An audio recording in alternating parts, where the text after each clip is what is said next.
The idea of America is very unique.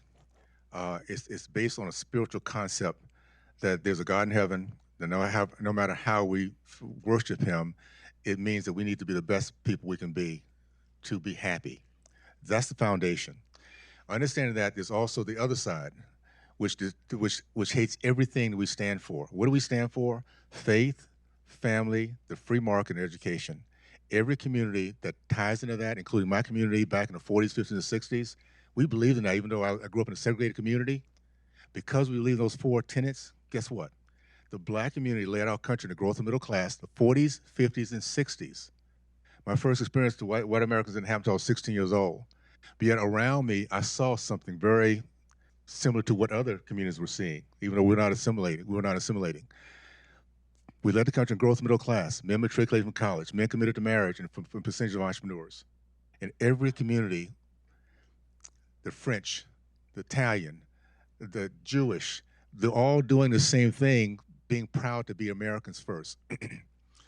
So based on that, I have to understand the war we're really having is one against a Marxist ideology that hates everything we stand for. They hate family, the free market, education, and what's the other one? Faith. They hate it all. So this has been a long-term fight we've been after. John Dewey was one of the first. I mean, they understand one thing.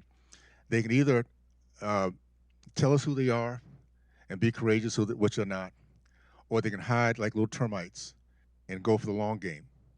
And the long game is going to be over time. They have the patience to know that over the decades things can change, where they will finally, maybe not in their lifetime, but they will change the country the way this other ideology goes. So John Dewey was one of the first.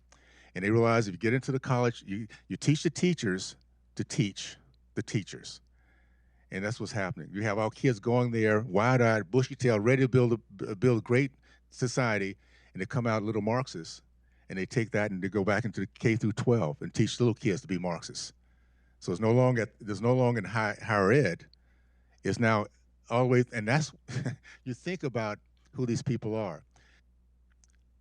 There is no one too young for them to attack.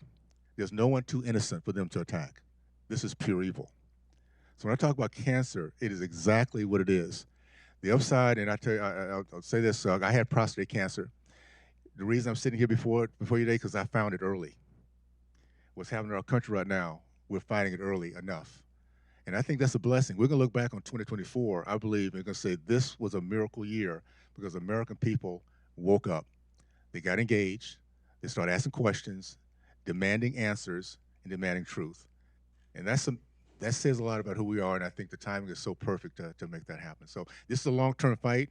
The fact is now we know it's a fight we need to fight, and we're going to address it, and looking forward to that.